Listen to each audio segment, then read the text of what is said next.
कहने का भाव ये, वैसे तो मालिक ने कहा कि जितने सांस से उतने नाम जप, फिर भी मालिक को पता है कि यहाँ ये काल ने कितना फंसा रखा है। इतना दयालु है मालिक, इन्होंने इसलिए इसकी कीमत इतनी रखी है कि सारे दिन में आप 1000 जाप भी कर लोगे तो भी आपका बेड़ा पार हो जाएगा। और 1000 में कम से कम 500 मंत्र का भी जाप आप डेली कर लोगे श्वास उश्वास से, और कति सुरत नरत से जो चाक है, नो नहीं बस फॉर्मेलिटी करनी है, तो भी आपका मोक्ष निश्चित है। ये सत्कर्मांड। और एक बार आप इस नाम को जपना शुरू करके देखना, जिनको मिल गया उनको तो पता ही है सतनाम का, तो उसमें कितना आनंद आएगा आपको, आप ही अनुभव कर सकते हो उस आनंद को। अब जैसे ये और मंत्र देते हैं, इनका कोई अस्तित्व नहीं, क्योंकि इनमें वो आनंद आ ही नहीं सकता जो परमात्मा की भक्ति में आया करे। आत्मा गदगद होती चली जाती है। कुछ दिनों में आपके ये अंतःकरण के मैल कट जाएंगे और फिर जरा भी चर्चा चला करेगी परमात्मा की, आंखों से आंसू आने लग जाएंगे आपके। तो इसके बारे में बताया है कि जैसे सूरज के आगे बदरा ऐसे कर्म छयारे, और प्रेम की पवन करे चितमंजन झलके तेज नयारे। जैसे सूरज का आगे बादल छा जाते हैं, सूर्य विद्यमान होते हुए भी हम देख नहीं सकते, और फिर हवा चलती है तेज, बादलों को इधर उधर फेंक देती है, सूर्य का ज्यों का त्यों तेज हमें दृष्टिगोचर होता है। तो परमात्मा कहते हैं आपके अंतःकरण में, परमात्मा और आत्मा के बीच में ये पाप कर्मों के बादल छा गए। अब इसको समाप्त करने के लिए बताया है कि जैसे सूरज के आगे बदरा ऐसे कर्म छयारे, और प्रेम की पवन करे चितमंजन झलके तेज नयारे। यानी एक प्यार आओगा, आपका विशेष प्रेम उत्पन्न होगा उस मालिक के प्रति, उसका जिक्र चलते ही आत्मा गदगद हो जाएगी। फिर वो यहाँ हमारे लिए आते हैं। यहाँ परमात्मा कहते हैं अवगत से चल आया, मेरा कोई भेद मर्म नहीं पाया। मात पिता मेरे ना ही ना मेरे घरदासी, और मैं एक जुलाहे का सुत आन कहाया जगत करे मेरी आसी। परमात्मा कहते हैं ना मेरा माता पिता, मेरा जन्म नहीं हुआ, ना मेरा जन्म ना गर्भ बसेरा, मैंने बालक बन दिखलाया, और काशी शहर जल में डेरा, तहां जुलाए न पाया। मात पिता मेरे ना ही ना मेरे घरदासी, मेरे पत्नी भी नहीं थी, परमात्मा कहते हैं। और मैं दानक का पुत्र आन का हया, यु जगत करे मेरी आसी। किस लिए? हमारे लिए। आप उसके बच्चे हो, आप यहाँ इतने कष्ट पा रहे, और परमात्मा आपके लिए भटक रहा है। कबीर साहब कहते हैं मैं रोवे तू सृष्टि को, और सृष्टि रोवे मोहे, गरीबदास मारे वियोग को, ये समझ नहीं सकता कोई। तुम तो उस भगवान को खोज रहे हो जो सुख देता है, परमात्मा जिसे कहते हैं। गीता जी अध्याय नंबर 15 के श्लोक 17 में बताया है, उत्तम पुरुष है तू अन्य परमात्मा इति उदाहरते, जो भगवान कहा जाता है। और परमात्मा कहते हैं मैं हूं वो परमात्मा, और तुम मुझे खोज रहे हो, और मैं कह रहा हूं मैं हूं, तुम अपने इस अज्ञान के कारण मुझे पहचान नहीं पा रहे। तो हमारे इस वियोग को, हमारे इस बीच के इस भेद को, इस दीवार को कौन समझे? तो क्या बताते हैं, प्रेम की पवन करे चितमंजन। आंसू आने लगेंगी कुछ दिनों के बाद आपको, परमात्मा की ज्ञान से, भक्ति से चर्चा चलेगी तो भी गदगद हो जाओगे आप। पुण्यात्मा, हम इतने बीमार हो गए, हमारी आत्मा इतनी रोगी होगी।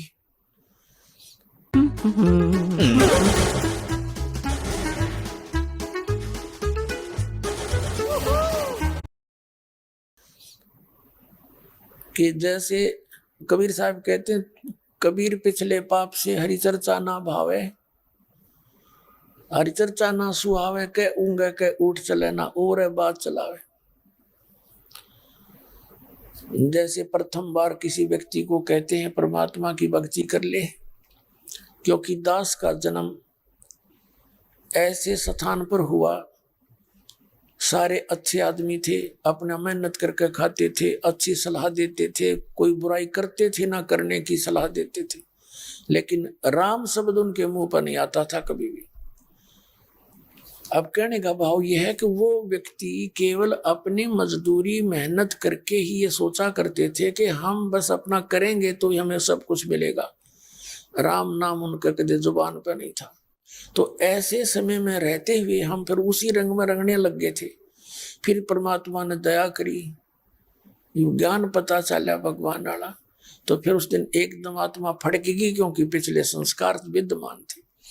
तो कहने का भाव यह है कि प्रथम बार जब कोई कहता है तू भक्ति कर ले, राम नाम ले ले, तो वो व्यक्ति कहा करते थे हमारे कुल वाले कि भगवान के खाने देगा, मेहनत करेंगे तो मिल जाएगा। पहले हमने भी ये रंग चढ़ गया था, भाई ठीक है मेहनत करेंगे जब भी मिलेगा, भी ठीक है, लेकिन परमात्मा जो देगा, परमात्मा जो देगा वो मेहनत करते करते भी ना मिलता आदमी ने।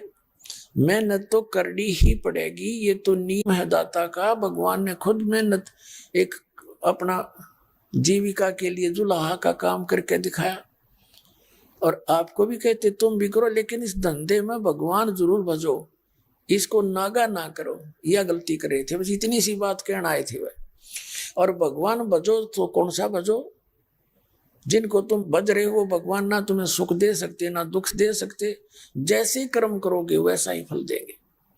और ये आज तक हम भी सुनते आए थे। अब परमात्मा के विधान से, उनके ज्ञान से पता चला कि ये समृद्ध शक्ति कबीर परमात्मा, ये परम अक्षर ब्रह्म हमारे प्रारब्ध के दुखों को काट के और उससे होने वाले पाप के उस दंड को समाप्त कर देता है। हम भक्ति करते किस लिए हैं? अब कोई दुखी व्यक्ति है, भगवान की खोज में संत के पास जाता है या मंदिर मस्जिद में जाता है, कहीं भी जाता है, उसका उद्देश्य क्या होता है कि मेरे ऊपर आपत्ति या टले, और ये भगवान जो साधना तुम कर रहे इनसे ये टल ही नहीं सकती। जिन भगवानों को तुम पूज रहे थे उन्होंने खुद अपने कर्म के दंड भोगने पड़े। जैसे श्री राम ने बाली को मारा था, सुग्रीव के भाई को,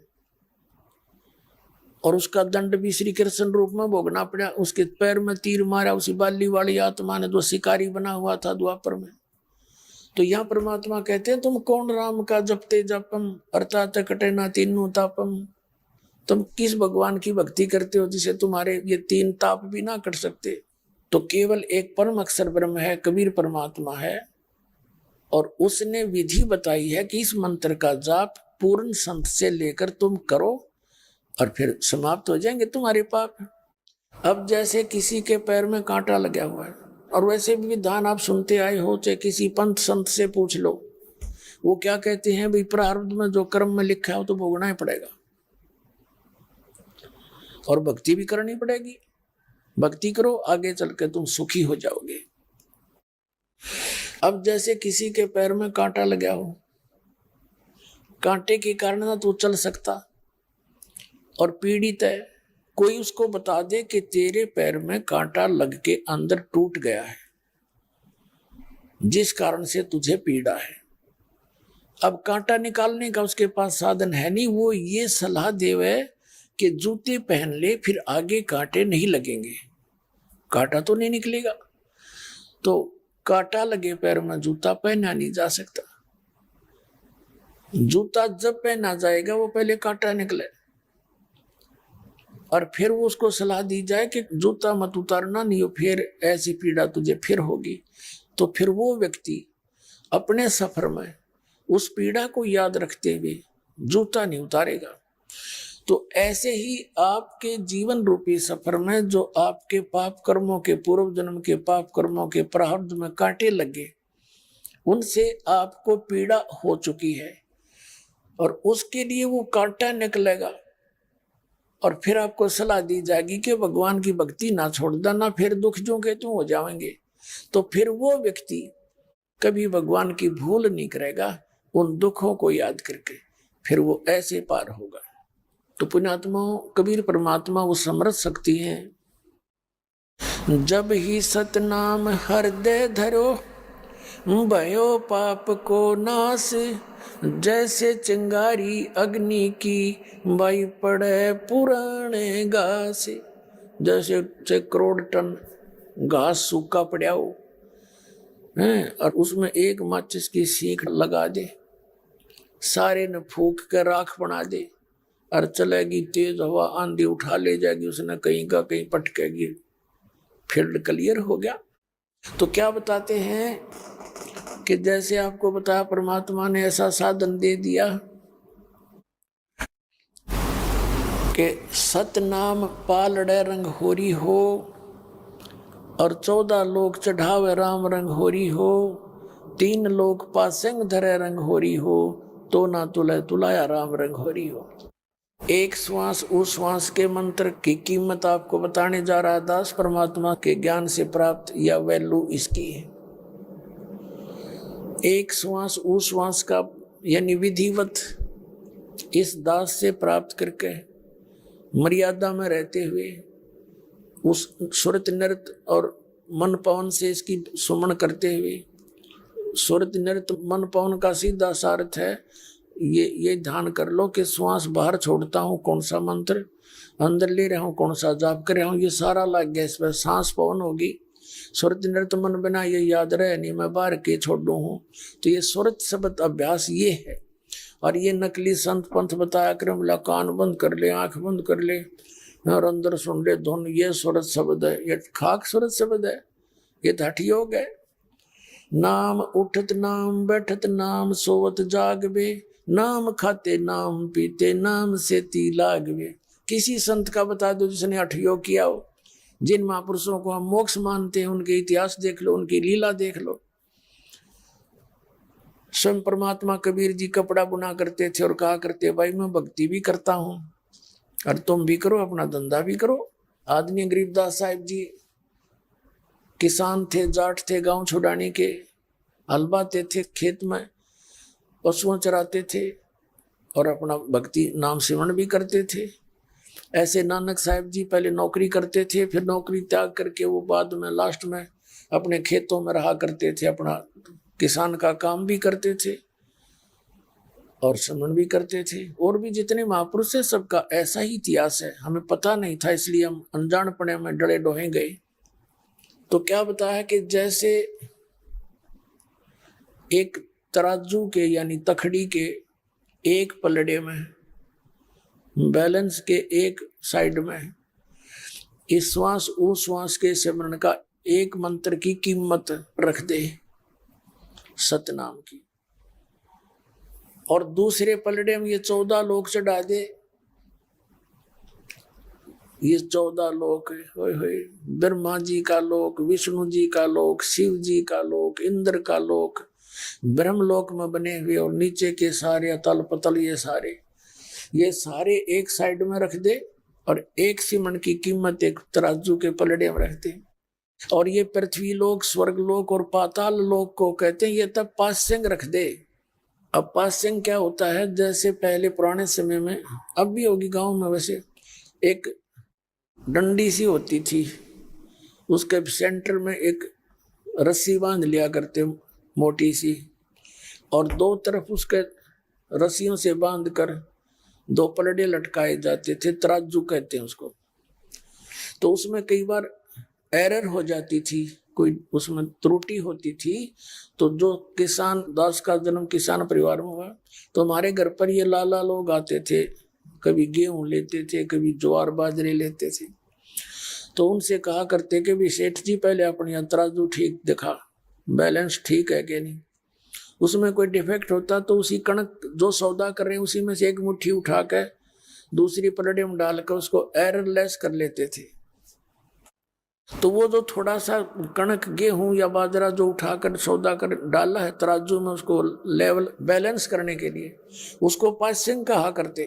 वो सौदे में नहीं आती थी, वो तो वैसे पड़ी है तराजू के एक साइड में, और सौदा फिर बाकी शेष होता था।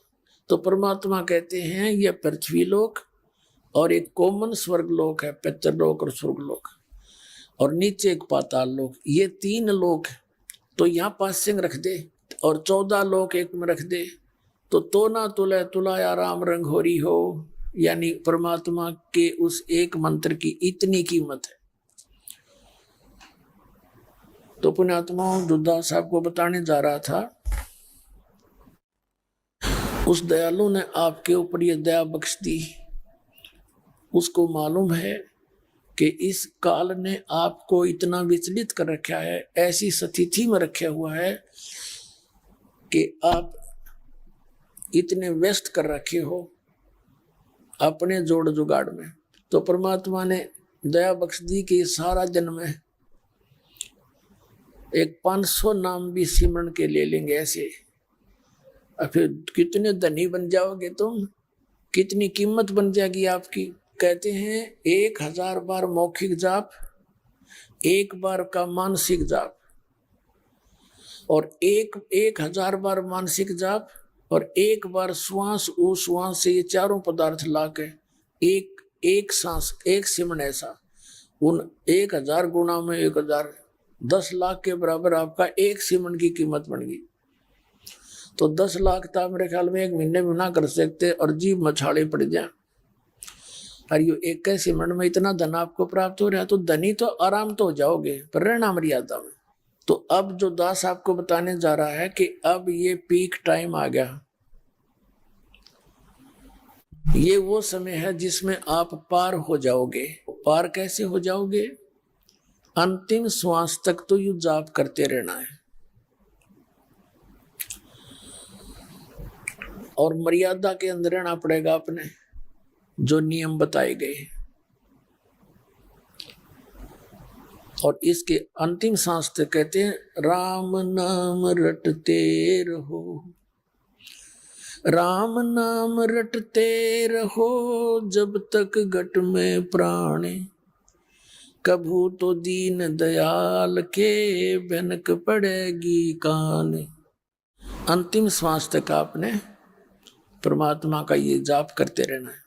अब जैसे आप जी यहाँ से अब ये भक्ति कर रहे हो, जो पार होगे वो तो गए सतलोक में, और जिनका पैर फिसल जाएगा, जो रह जाएंगे यहाँ पर अपने आत्मा, वो फिर रहेंगे। तो आपको जो मंत्र दिए गए हैं, जो प्रथम मंत्र है, इसके अंदर यहाँ के इन प्रधानों के नाम हैं, इनके जाप आप करते हो, इनकी भी बहुत कीमत है। यदि आप पार ना हुए तो क्या होगा आपके साथ में? जैसे आप प्रथम मंत्र जाप करते हो, उसके अंदर ये 5 नाम हैं बीच बीच के, और प्रथम और लास्ट मंत्र है, ये आपका रिजर्व कोटा है, प्रथम और लास्ट। इतने दया करी है आपके ऊपर परमात्मा ने। और बीच के ये 5 नाम हैं, आप पार ना हुए, नाम छोड़ के बीच में रह गए यहीं पर, किसी भी कारण से मर्यादा भंग होगी, तो फिर क्या करेगा ये काल? आपको कहाँ भेजेगा? प्रथम मंत्र में आपको सावित्री और ब्रह्मा का नाम का जाप दिया गया है। आप जाओगे ब्रह्मा जी के लोक में, उस मंत्र की कमाई को वहां नष्ट करोगे। उसके बाद आप गणेश जी के लोक में जाओगे, आपको वहां सिद्धियों का भंडार मिल जाएगा, वहां कोई गण बना दिए जाओगे। फिर उस मंत्र की कमाई वहां नष्ट होगी, फिर जाओगे विष्णु जी के लोक में, और वहां अपने उस विष्णु वाले मंत्र के जाप के कारण वहां देवता बन जाओगे, वहां बर्बाद करोगे। फिर जाओगे शिव के लोक में, जो शिव जी का मंत्र आपको दिया है, वहां गण बनकर वहां खूब प्रभुता पाओगे, अपना पूंजी नाश करोगे। फिर जाओगे दुर्गा जी के लोक में, वहां अपनी उस मंत्र की कमाई का नाश करके फिर आपको जो सतनाम दिया हुआ है, अपनात्माओं, आप बालक हो और दास को इस मार्ग का एक मास्टर समझो। कई भक्त ये सोचते हैं कि जो प्रथम मंत्र दिया था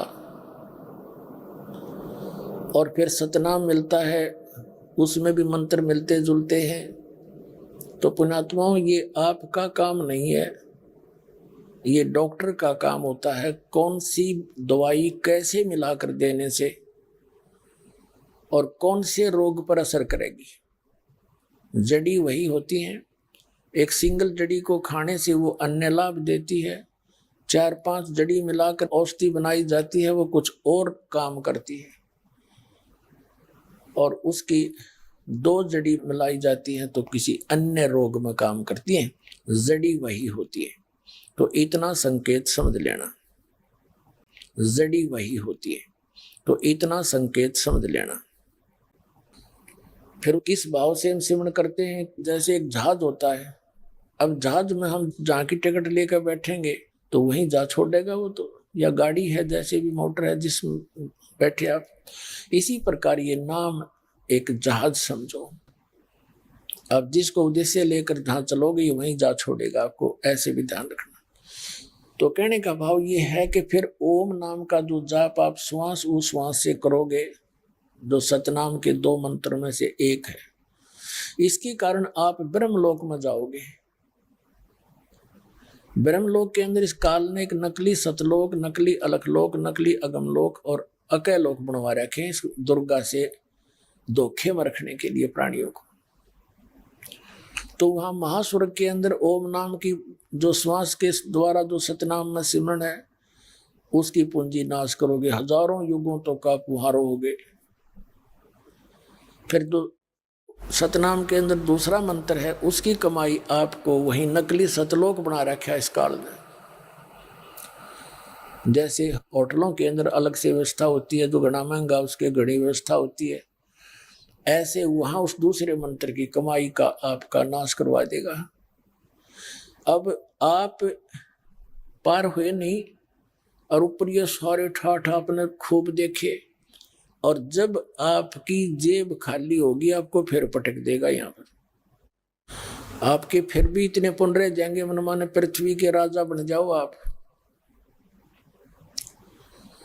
राजा बनकर फिर कोरे कर्म फोड़ता इंसान, यहाँ का कोई शुभ नहीं कर सकता हो, और फिर आप वहीं शुरू हो गए, फिर आगे वहीं स्थिति थी। लेकिन इस परमात्मा ने दया बख्शा कि आपके ऊपर जो प्रथम और लास्ट मंत्र है, इस प्रथम मंत्र में इसके अंदर इतनी जबरदस्त शक्ति है कि आपके अंदर परमात्मा की प्रेरणा बनी रहती है, और पूंजी नष्ट हो जाती है या पूंजी आपकी सुरक्षित रह जाती है, और जिसके कारण आपको परमात्मा की चाह मनुष्य जीवन पाते ही बनी ही रहती है। तो क्या बताया था कि परमात्मा कहते हैं, जो जन मेरी शरण है ताका हूं मैं दासे, गेल गेल ला गया फिरूं जब तक धरती आकाशे। तो आपके अंदर जो कसक है, आप पिछले जन्म जन्मांतर से ऐसे ही भटक रहे हो, और अब वो समय फिर मिल गया आपको। असंख्य जन्म ऐसे भटक कर धक्के खा के, अब इस गोल्डन चांस को चूकियो मत। अब यू समय यू ज्ञान आपको इसलिए बता जा रहा, फिर से ये धोखा ना खा जाना जो आपके साथ पहले हो गया। अब यहां से निकलने की चेष्टा करना, इस ज्ञान को ऐसा समझ लेना जैसा कति प्रमाणित जो क्या करें के वेद में लिख रखा है, तो ये सूक्ष्म वेद में लिख रखा है जो दास आपको बता रहा है। अब फिर क्या होगा, जैसे एक समय एक अब्राहिम सुल्तान नाम का एक राजा था, मुसलमान बादशाह था। उससे पहले वो एक मनियार था, पहले जन्म में सम्मन नाम था उसका, और एक पुत्र था उस सम्मन का सेऊ, एक उसकी पत्नी थी नेकी सम्मन की। ये बहुत गरीब थे, परमात्मा की शरण इन्होंने उस समय ग्रहण करी थी, और परमात्मा ने एक समय अपने इन बच्चों की परीक्षा लेनी चाहिए थी। ये बहुत बड़ा लंबा चैप्टर, थोड़ा शॉर्ट में बताएंगे। तो एक बार क्या हुआ, परमात्मा की शरण इन्होंने ग्रहण कर रखी थी, गरीबी बहुत थी, कई बार तो खाने का भोजन भी उपलब्ध नहीं होता था, ऐसी स्थिति चल रही थी। लेकिन परमात्मा के ज्ञान से वो संतुष्ट थे। कबीर साहब कहा करते, कबीर सब जग निर्धना धनवंता ना कोए, और धनवंता वो जानियो जिस पर राम नाम धन होए। अब परमात्मा के ज्ञान से वो पूरे संतुष्ट थे। जो राखे तो ही रहूं हमरा के चारा, और खाने जाद खरीद हैं गुलाम तुम्हारा। राज्य क्रमता राम की रजा धरे जो शीस, दास करीब दरस परस्तिस बैठे जगदीश। तो एक दिन जैसे वो सम्मन भी मनियार का काम करा करता, चूड़ी पराया करता बहनों को, तो परमात्मा के गुण गाया करते, क्योंकि आदत बन जाती है भगत की। न सोचा भगवान की महिमा की चर्चा होगी, काम भी बना रहेगा, इनका भी भाग्योदय हो सकता किसी बहन का। तो चूड़ी पराता था और अपने गुरुदेव की महिमा गाता था। हमारे गुरुजी ऐसे हैं, हमारे गुरुजी ऐसे हैं, ऐसे सुख देते हैं, ऐसे लाभ देते हैं। सिकंदर लोधी को असाध्य रोग था, वो ठीक कर दिया। हाँ, एक कमाल नाम का लड़का दरिया में बहता जावा था, मरा हुआ, उसको जीवित कर दिया। शेख तकी की लड़की को कब्र से निकाल कर जीवित कर दिया। ऐसी ऐसी कथा सुनाया करते। उनका काम भी होता रहता, भगवान की चर्चा होती रहती और सामने वाले पर भी प्रभाव डालना चाहते थे। ऐसे ही नेकी भी व उसकी पत्नी भी चूड़ी पराने का कार्य किया करती थी। वो भी बहनों को ऐसी कथा भी सुनाती, अपना काम भी करती थी। उनका एक पुत्र था इकलौता, सेऊ नाम था उसका। अध्यात्म ज्ञान इतना उलझा पड़ा है, इसको सुलझाने में हर तरह से उठाना पड़ता है। जैसे प्रसंग चला था दास ने कि कबीर पिछले पाप ते हरि चर्चा ना सुहावे, कहूंगा के उठ चले ना और बात चलावे। और तुलसी साहिब जी कहते हैं कि तुलसी पिछले पाप ते हरि चर्चा ना भावे, और जैसे जबर के बेग ते भूख बेदा हो जावे। जैसे किसी व्यक्ति को बुखार हो गया, मलेरिया हो गया, तो उसको रोटी भी कड़वी लगे, हलवा भी कड़वा लगे, खीर दलिया भी कड़वा लगे, काजू सेब संतरे या मनुखा दाख भी कड़वी लगे। अब ये पदार्थ कड़वे नहीं, उस जवर ने उसके शरीर की व्यवस्था को इतना बिगाड़ दिया कि उसको मीठे पदार्थ भी कड़वे महसूस हो रहे। इसी प्रकार जिनके ऊपर पाप कर्मों का दबाव घना है, जिनकी आत्मा पे, उनको ये राम नाम की मनुखा दाख भी सुहाती नहीं, कड़वी लग गए। उसका फिर विकल्प क्या है, उसका उपचार क्या है? जैसे बुखार के कारण, जवर के कारण वो कड़वापन आ गया शरीर में, तो उसके लिए कड़वी टेबलेटें खानी पड़ेंगी, कुनीन की, ना चाहते भी खानी पड़ेंगी। और फिर वो धीरे धीरे उस बुखार जवर को उतार देंगी, फिर वो पदार्थ फिर मीठे लगेंगे। तो जिस व्यक्ति को वो ऐसा ज्ञान सुनाया करते थे, उनके ऊपर पाप कर्मों का इतना जबर था, वो मजाक करा करते थे, क्योंकि उन राम कृष्ण भगवान सुन रखे थे और सतपुरुष और कबीर भगवान उनके गले उतरे नहीं था। वो बेचारे सुन लेते थे, वो बहनें उनकी कथाओं को लेकर बाद में मजाक करा करते कि यह मनियार ने तो पागल हो रही है, यू मनियारा तो पागल है। एक व्यक्ति दानक को भगवान बतावे, अपने आत्माओं, जब आपकी चौंध टूटेगी और काल की भांग उतर जाएगी, फिर आपको कबीर भगवान दिखेगा, दूसरा दिखाइए कौन दे, क्योंकि है ही भगवान यही। एक समय एक बहन बताओ थी जयपुर में, वो कह रही थी जी मैं एक मंदिर में जाया करती थी, तो मंदिर में मैं गई तो वहां एक पुस्तक रखी थी, परिभाषा प्रभु की, और उसको मैंने वहां उठाकर देख लिया। मंदिर के उस पुजारी के पास बैठ के पढ़ने लगी, थोड़ी देर पढ़ी तो उसमें क्या लिख रखा था कि कबीर भगवान है, और हमने तो कबीर जी को सुन रखा था, तो जो लाया था कवि था। तो मैं उसको उसी समय रख दिया वहीं पर कि ये संत भी अच्छा बोला है, अच्छा पागल है, कबीर को भगवान बता रहा है, बताया कोई पुस्तक है, मैंने वही पटक दी। देखो परमात्मा कहते हैं गेल गेल लग गया फिर जब लग धरती आकाश। अब वो पुण्यात्मा मालिक की बेटी थी, किसी जन्म में शरण में रही थी, अब क्या दया करी दाता ने कि ये परमात्मा का ज्ञान पहले आस्था चैनल पर चला था 6 महीने, अब 3 महीने चला था शायद। फिर इन नकली लोगों ने, संतों ने इनकी क्यों दुकान बंद हो जानी थी, बंद करवा दिया। फिर हमने, परमात्मा ने प्रेरणा करी, सब बच्चों ने मिलकर एक व्यवस्था करी और नगर नगर में, गांव गांव, नगर नगर में जाके प्रचार कर करके हम ओपन सत्संग करने लगे, टेंट लगा लगा के। तो जयपुर शहर राजस्थान के अंदर हमने, उससे पहले हम केबल पे अपना ऐड चला देते थे, कुछ सीडी चला देते थे अपने सत्संग की। तो बहन बता रही थी अपनी सारी कहानी और रो रही थी, कहने की जी मैं कुदरती शाम के समय मैंने वो ऑन किया टीवी, तो आपका सत्संग आ रहा था और मैं देवी की पुजारण गणी थी और आप देवी पुराण दिखा रहे थे, तो मेरा इंटरेस्ट बढ़ा कि कोई नया रहस्य बताएंगे।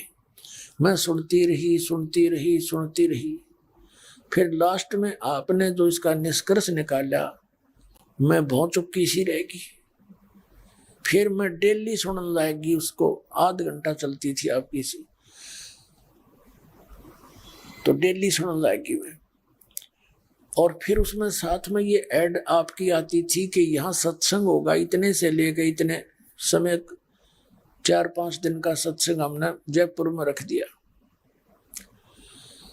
तो जब सत्संग का दिन आया तो वह सत्संग सुनना आई, सत्संग भी सुना, वो तो तैयार तो हुई ली थी, मालिक की बच्ची थी। और फिर 2 दिन सत्संग सुनकर अगले दिन उसने उपदेश ले लिया। पहले थोड़ी संगत थी, हम सत्संग करके वहीं बैठ जाते थे, नए भगत 2 4 10 नाम लेते थे, वो बैठकर सारा डिस्कस करते थे।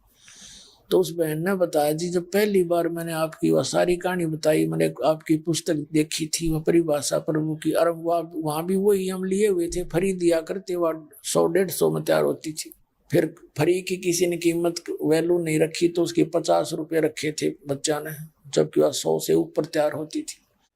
तो पुस्तक भी देखी उसने, हमारे पास रखी हुई। तब उसने बताया जी मैं पहली बार जब आपकी यह पुस्तक पढ़ी है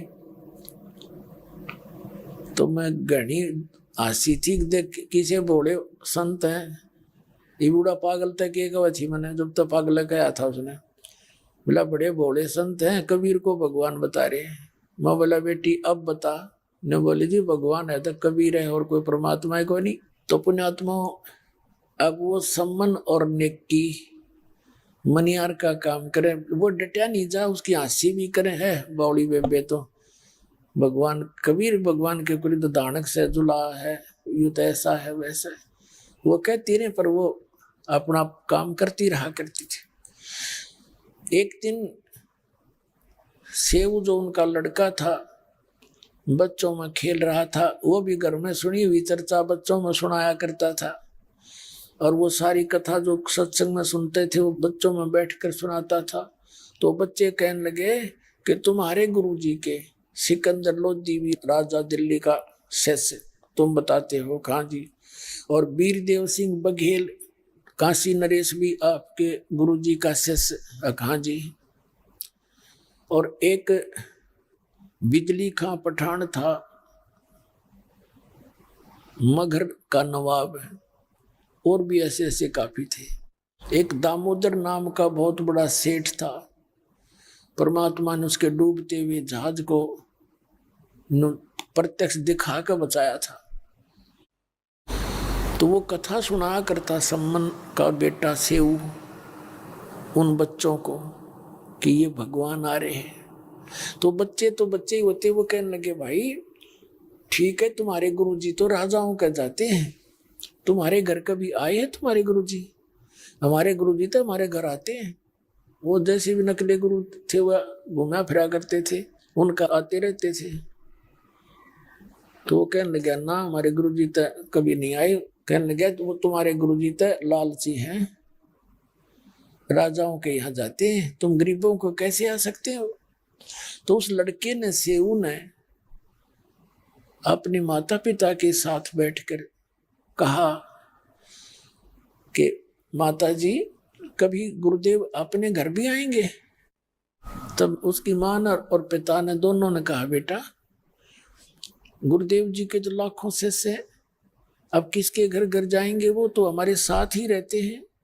उन्होंने हमें विधि बता दी, भक्ति बता दी, बेटा सत्संग करते रहते हैं। और भगवान को दूर क्यों समझता, अपने साथ ही रहते हैं। सेव कहने लगे, नहीं माता ऐसे है ना, एक पर भगवान अपने घर आ जाना बस, फिर तो कहना है क्या है। उसका उद्देश्य यह था कि फिर बड़का मैं कहने जोगा हो जाएगा, मेरे गुरुजी हमारे घर आए थे।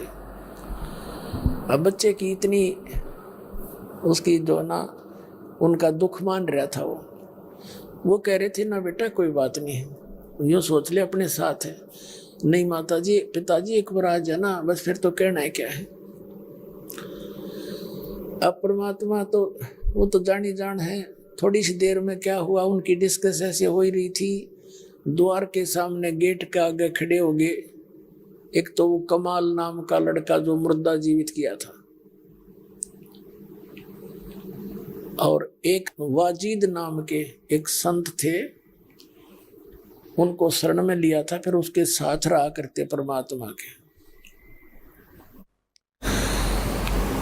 तो वो दोनों, वो और साथ में परमात्मा, तीनों द्वार पर खड़े होकर आवाज लगाया कबीर साहब ने कि भाई सम्मन है घर पे। नेकी कहने लगी, गुरुजी जैसी आवाज आई बाहर तक। अब सम्मन कहने लगे, हम चर्चा कर रहे थे ना भगवान की, इसलिए वैसे तेरे कान बाज गए। थोड़ी देर में परमात्मा ने फिर आवाज लगाई बाहर गेट पर। वो अंदर बैठे थे अपनी झोपड़ी में आंगन में। वो बोली, देख ध्यान तो सुने, ऐसी आवाज हो जैसे गुरुजी की है। फिर वो शांत हुए तो फिर आवाज लगाई, रे सम्मन है घर पे। तीनों भाग लिए नंगे पैरों, और सामने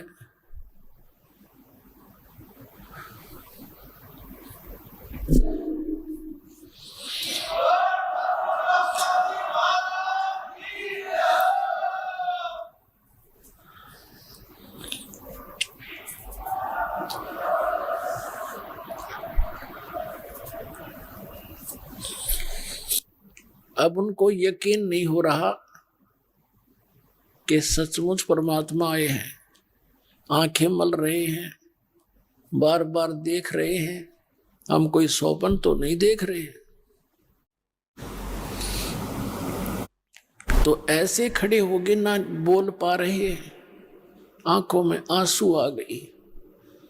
तब कमाल ने कहा कि गुरुदेव को अंदर चलने की भी कहोगे या ऐसे ही खड़ा रखोगे। तब उनका स्वप्न सा टूटा, जैसा भी फटे पुराने कपड़े उपलब्ध थे आसन लगा दिया। परमात्मा का अलग, भक्तों का न्यारा।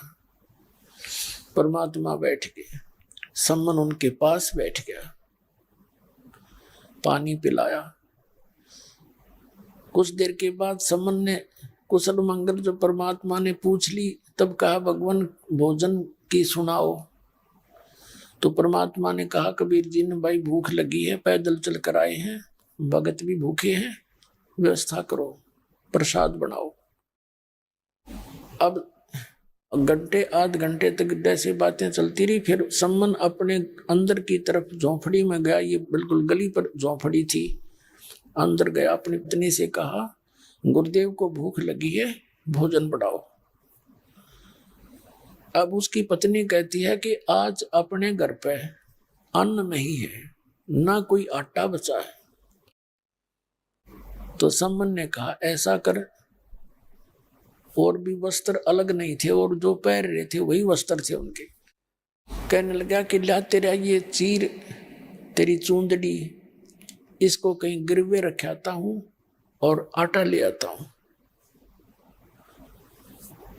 तो नेकी कहने लगी, मैं इस चूंदड़ी को लेकर गई थी, इस अपने चीर को लेकर गई थी, जिससे मुझे आशा थी कि वो मुझे आटा देंगे। पहले तो मैं वैसे उधारा मांगने गई थी, वो नाट की सारी सहेली मेरी जान पहचान वाली, और टोंट कस रही थी कि किसके लिए मांग रहे हो आज आटा, कि हमारे गुरुजी आए हैं। तो वो क्योंकि उनके वह जगह नहीं थी, वो मजाक करने लगी कि तुम्हारे गुरुजी तो तुम्हारा वैसे ही घर भर देंगे, क्या जरूरत है मांगने की, तुम तो बड़ा समर्थ बताते हो उसको। तो उस दिन उन्होंने जानबूझकर आटा नहीं दिया उनको, और किसी के पास वह चूंदड़ी कही कि तू गिरवी रख ले, तेरे को यकीन नहीं है तो इस चूंदड़ी को यानी इस चीर ने गिरवी रख ले, 2 किलो आटा दे दे। उन्होंने भी मना कर दिया, फटी हुई है हम नहीं लेते। अब सब जगह वो जाकर वापस आ गई थी। सम्मन ने कहा कि ला तेरा चीर धर के कहीं पर आटा ले आता हूं। नेकी ने कहा मैं सब जगह ट्राई कराई हूं, इसको कोई लेता नहीं, या फटी हुई है थोड़ी 1-2 जगह से।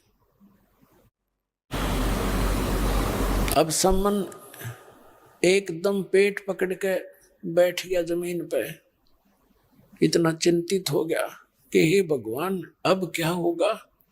पहली बार परमात्मा आए और आज हम भोजन नहीं करा पाए, बहुत चिंतित हो गया। तो उसकी पत्नी ने कहा कि तू चिंतित ना हो, रात के समय अब तो हाथ जोड़ लो भगवान से, कहो परमात्मा भोजन सुबह करावेंगे। साधु संत बहुत बुद्धिमान होते हैं, समझ जाते हैं संकेत। तो सम्मन कहने लगा सुबह कहाँ से कराएंगे। नेकी ने सलाह दी उसकी पत्नी ने कि रात्रि में तुम चोरी कर लाइयो, किसी के सेठ के घर से दुकान पे से 3 सेर आटा चुरा लाइयो। अब वो सेऊ लड़का बैठा था 10-12 वर्ष का, वो प्रतिदिन परमात्मा के वचन सुना करता और माता पिता की भी यही नेक सलाह सुना करता कि जो चोरी करके खाते हैं उनका नाश होया करे, अंत में उनका बहुत बुरा हाल होता है, चोरी करना महापाप होता है। और आज अपनी माँ के मुंह से ये सुन करके चोरी कर लिया हो, तो लड़का बड़ा दुखी हुआ और कहने लगे माता चोरी करके जो खाते हैं उनका तो नाश होता है, ये तो पाप लगेगा, हमें भी लगेगा, गुरुजी को भी लगेगा। तब नेकी ने बताया बेटा सेऊ सुन ले, तुझे कहानी बताती हूँ। ये नगरी के लोग धनवान गणे हैं और कबीर साहब कहते हैं टोटे में भक्ति करे सोए सही सपूत, ये मायाधारी मस्करे ना जाने कितने जाली ऊत। इनके घर में आटे की कमी नहीं बेटा, लेकिन ये जानबूझकर आज बकवाद कर रहे हैं और ये बालक से आग में हाथ देना चाहते हैं। परमात्मा आए हैं, इनका अनादर देश नगरी से हो गया तो इसमें आग लग जाएगी बेटा, ये सारे जल जाएंगे, ये समझ लिए। अब तो इनको बचाना चाहता है कि इनको जलाना चाहता है। तो कथा सुनाई उस माई ने कि एक नगर था, उसमें बहुत पैसे वाले व्यक्ति रहा करते थे और ये माया इस जीव की सबसे बड़ी शत्रु है, ये भगवान से दूर करती है। परमात्मा ने उस अब्राहिम सुल्तान अदम को इस माया से हटा करके मालिक से जोड़ा था। तो कहने का भाव यह है कि उस माई ने बताया कि एक नगर था, उसमें सब धनवान लोग रहा करते थे और वो बहुत अभिमानी हो गए थे। एक सिद्ध पुरुष उस नगर की मणि में आकर बैठ गया, उसके साथ एक उसका शिष्य था 15-16 वर्ष का। गुरुदेव ने कहा जा बेटा इस नगरी से कुछ भिक्षा लिया। अब वो लड़का गया, जिस भी द्वार पर जावे अलख जगावे, अंदर से आवाज आवे कि मस्टंडे हमारे पल्लेदार लग जा, मंडी में जा वहां कमा के खा ले। दूसरी जगह गया, वहां पर भी ऐसा, तीसरी जगह वहां पर भी यही सुनने को मिला।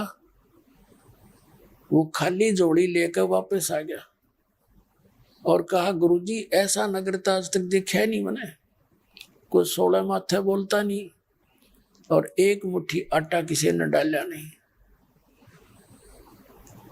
अब वो संत ने कहा कि जा बेटा, अगले दिन फिर कहा कि तू आज फिर जा। वो अगले दिन फिर गया, फिर खाली हाथ आया। अब उस संत ने कहा तू कल फिर जा। वो अगले दिन फिर गया, यही श्लोक सुन के फिर वापस आ रहा था। तो उसमें बाहर की तरफ उस गली में जिस रास्ते से वो आता जाता था, एक कुम्हार का घर था, वो विधवा थी कुमारी, और उसको पता था कि ये लोग अच्छे नहीं हैं, इन्होंने आटा नहीं डाला। और वो इसलिए नहीं कहना चाहती, कई साधु संत से होते हैं जो केवल ऊंच जाति का ही अन्न खाते हैं। तो फिर उसको दया आ गई कि छोटा सा बालक तीसरा दिन हो गया भूखा बैठे, उसने आवाज लगाई कि महाराज जी सुनियो। वो खड़ा हो गया, खामाई बोल कि 3 दिन से देख रही हूं मैं, आज तीसरे दिन तुझे देख रही हूं, आटा तो मिला नहीं होगा आपको? अक नहीं माई, नहीं मिला। तो उसने कहा कि महाराज जी मैं कुमारी हूं और रोटी बना रखी मैंने, मुझे ऐसा लगता है जैसे मेरा बेटा भूखा हो 3 दिन तक, तो कितना दुखी हो। तो ले महाराज ये रोटी ले जा और ये आटा ले जा, जो सा उचित समझो आप बना के खाओ, आप खा लियो, और रोटी बड़ी बनाई खाओ तो ये खा लियो। अब उसने ले लिया, लड़के ने, और आ गया, सारी कहानी बता दी। अपने गुरु जी से कह दिया महाराज जी यो नगर तो कति निकम्मे आदमियों का हो रहा है, कोई अच्छी तरह नहीं बोलता। एक कुम्हारी माई ने ये ऐसे ऐसे कह कर दिया, गुरु जी को बता दिए मैं कुम्हार के घर का आटा है। कदे फिर वो डर लगता था, कदे वो फिर पता लगर श्राप दे दे, इसलिए सारी डिटेल बतानी पड़ी उस माई ने। उस संत ने कहा बेटा न्यू कर, इसने तू खा ले, कोई बात नहीं, और ये ऐसे कर वापस जा।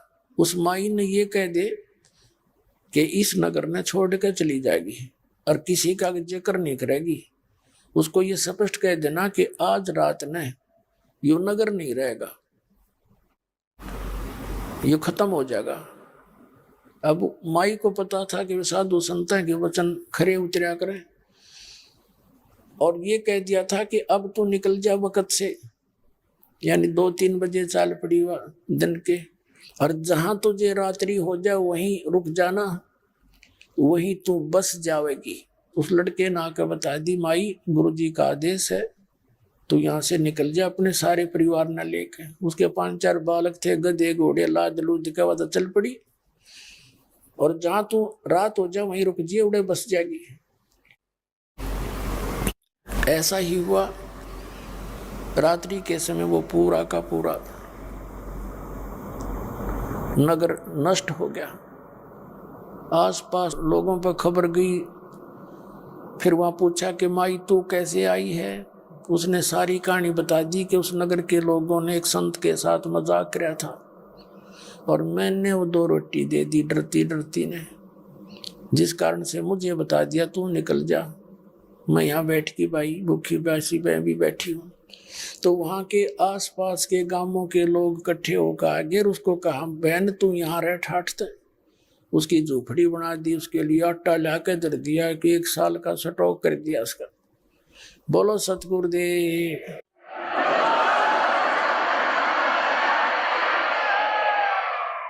अब ये सारी कथा सुनाकर सेऊ से कहा नेकी ने तू देख ले बेटा, कबीर साहब तो नहीं करेंगे इनको, ऐसा बद्दुआ भी नहीं देंगे, लेकिन ये पूर्ण परमात्मा है। अगर ये धी कोई प्रधानमंत्री का डले मार दे, प्रधानमंत्री कुछ ना कहा करे, वो पुलिस वाले कुट्या करें फिर उन्हें पकड़ के, तो परमात्मा कुछ ना कहेंगे, इन्हें चले जाएंगे भूखे पैसे, फिर यू काल समारेगा, इन्हें खत्म कर देगा बेटा इनको।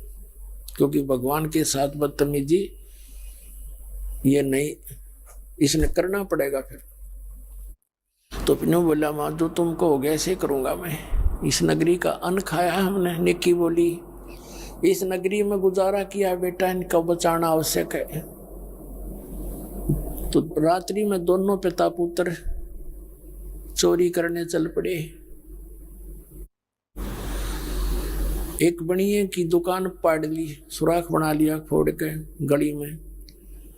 तो सम्मन कहने लगा बेटा तू बाहर खड़ा रहना, जब मैं पकड़ा गया मैं आटा बांध के फेंक दूंगा, तू लेकर भाग जाना।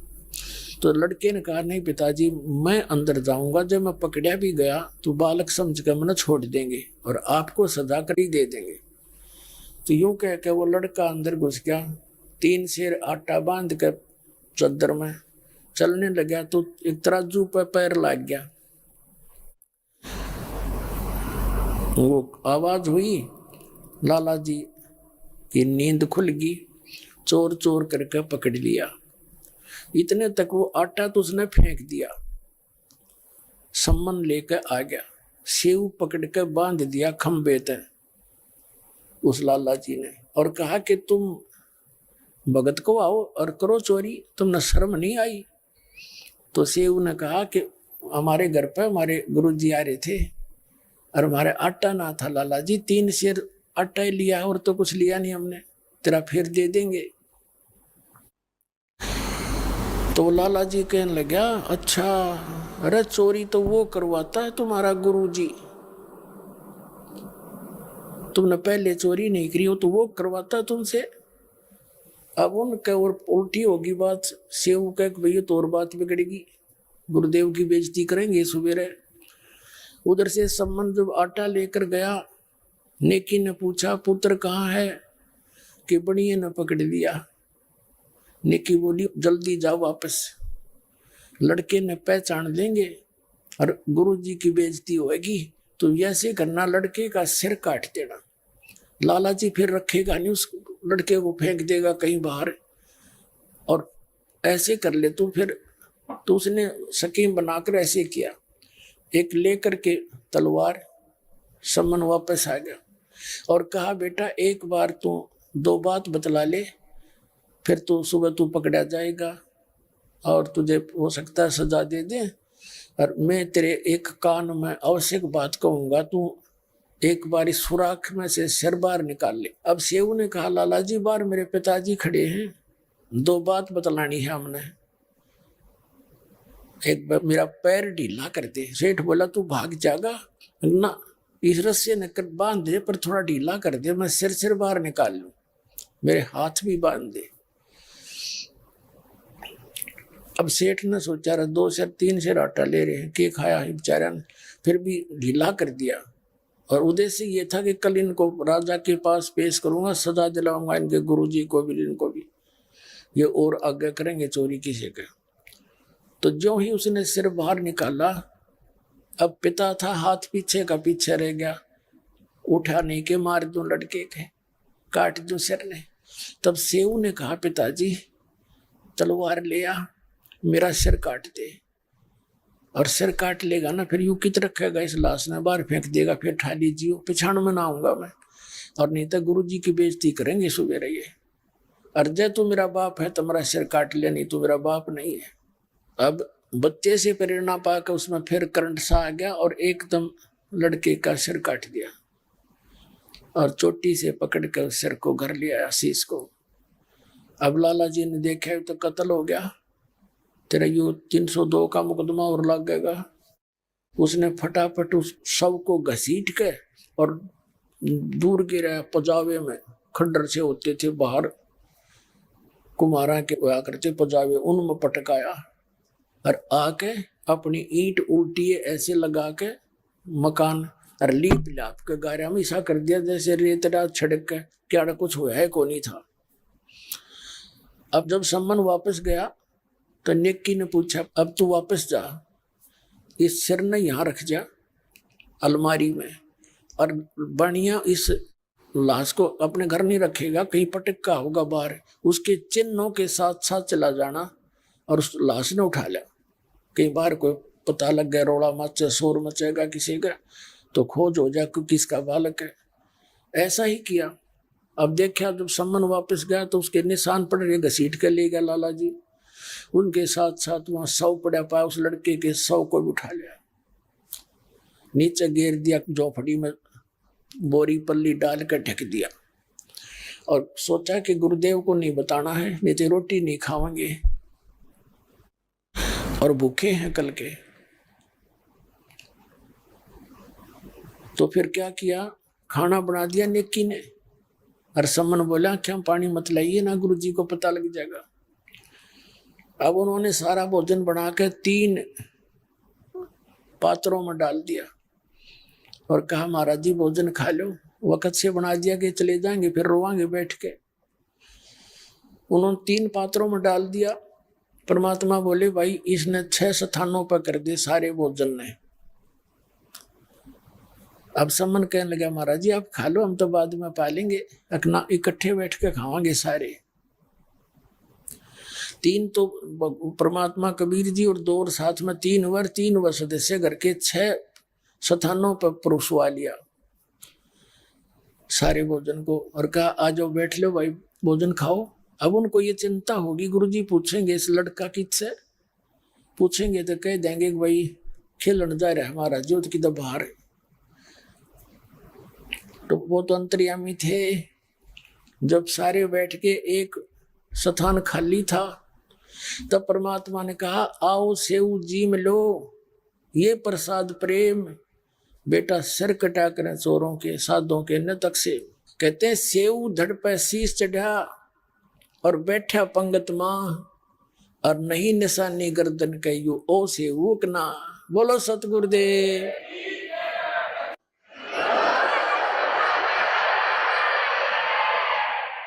कहते हैं सेव के सिर पे वो शीश न्यू का न्यू रखा गया और वहां आकर बैठ गया पंगत में खाना खाने के लिए।